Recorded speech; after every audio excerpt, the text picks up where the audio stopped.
It's War Dragon time! RPW here with another video to the Beginner's Guide to War Dragon series. So in today's video, I want to go over some of the miscellaneous things that you need to know as a beginner in the War Dragons game. So the first thing I want to show you guys is this area here that looks like a stone shaped like a dragon.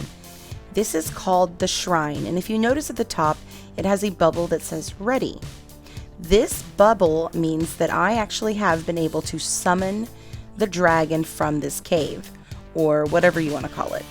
So this shrine here, it will actually allow you to utilize the dragon within it. In order to unlock this, you have to be defended 20 times to unlock it. So we'll go ahead and click Explore Dragon Shrine, and if you'll notice, it is a level 1 and it always stays a level 1. Alright, so clicking Explore Dragon Shrine, you will see that I've used this dragon now one time. His name is Ryu, and every time that you summon this dragon, you will see he gets stronger and stronger. And when you attack with him, he does not need XP, nor does he need to heal. So he's a fantastic dragon to help you on your own XP runs. Now, if you'll look into this dragon over here in my roster, Ryu here is right now a level 15, and he's a sorcerer dragon. So every time you unlock this dragon, you will get him stronger and stronger. And he does have some pretty cool spells you need to go check out when you do unlock him. So that is what that shrine is for. I know there are a few players that's like, wait a minute, what's that shrine about? Now, when I was just a little old snapper on here, I did not understand the perch and feeding your dragon necessarily. I kind of thought that it meant you had to feed the dragon in order to get the XP. But just so you know, that is not the case. When you feed your dragon, all you're doing is giving a 30% boost to your perch attack. So whenever your dragon's shooting at your players, you're going to get a 30% boost on that power. So also, really quickly, a feeding button is great to use during your feeding event. When a feeding event comes up, you can keep feeding that dragon and gain points, even if you have no dragons to feed. Alright, so the next question I have gotten a lot is, how can I tell the difference between a rune that's for your dragon and a rune that is for a monument or for your base? Okay, well, a rune or a glyph that has a glossy sheen to it, it kind of looks like glass, and then it kind of looks lit up, like for example this top left one, which is the Common Rage button. I'm sorry, the Common Rage rune. This is going to be for a dragon. It's got that sheen to it. So this is a dragon you're going to, a rune you equip onto a dragon, and it's not one you would be able to equip onto a monument for your base. Now, what about the others? If it kind of has a dull appearance to it and it's like stone-like, this is a good indicator that this is designed for your base, whether it's a rune or a glyph. So this one here is a Trebuchet Frenzy, for example. So because it doesn't have that sheen, you automatically know that this is for your monuments. So with that being said, if you want to equip any of these, you have to do that through the monument or through the dragon itself. Alright, so let's look at that. Another question I get a lot of is, why can't I equip a rune I know I have? Well, sometimes you might have a rune that's already been equipped, or a glyph that's already been equipped. You cannot equip two of the exact same runes or glyphs. They have to be completely different. Over here, you're going to notice, if we click on it really quickly, I have a Common Healing Striker glyph. We'll click on that and go ahead and put that in there. And go back in. Oh, I didn't get it. Let's try it one more time. So we're going to go in and equip the Common Healing Striker glyph. Now, this one takes a lumber mill to do it, and I'm just using this as an example. And the other one, if I wanted to equip it, it actually allows me to use it even though it looks the same. But the reason it's allowing me is because this is for sheep farms. So sometimes they might seem similar, but you've got to look and see what the under description is about. Alright, so that's that. When it comes to your runes and your glyphs, just remember that you cannot put two of the exact same. They can be similar, like it can be a common and a rare, but have a similar, tendencies. Outside of that, they cannot be exactly the same. Now, when it comes to the totems, these will only put a damage reduction percentage for dragons of that element. For example, with this one, it is for a dark elemental dragon. So it's not going to help me with all dragons, only in the case that a dark elemental dragon actually attacks me.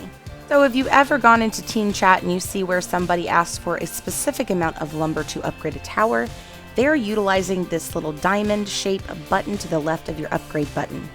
This button allows you to ask for the remaining lumber that you are needing to upgrade a building. This allows the other teams to see exactly how much you need and send it out to you.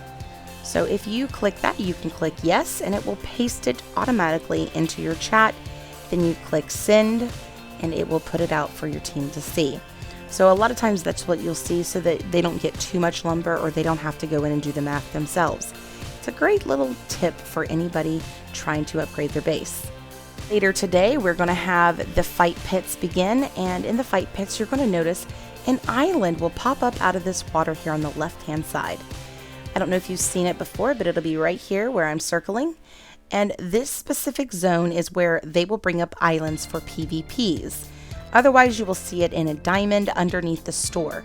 Now, all events, PvPs and regular events, will be in the diamond, but if it's a feeding, a breeding, or a fortification, then there will be no island here. That will only be available or show during your PvPs. And remember, the first 24 hours of a PvP is going to be a chest hunting phase. Another miscellaneous thing that I feel all players should know about, which can very much help your team, is in the settings. Under more settings, click war and availability, and you're going to find where you can put in your available time slots.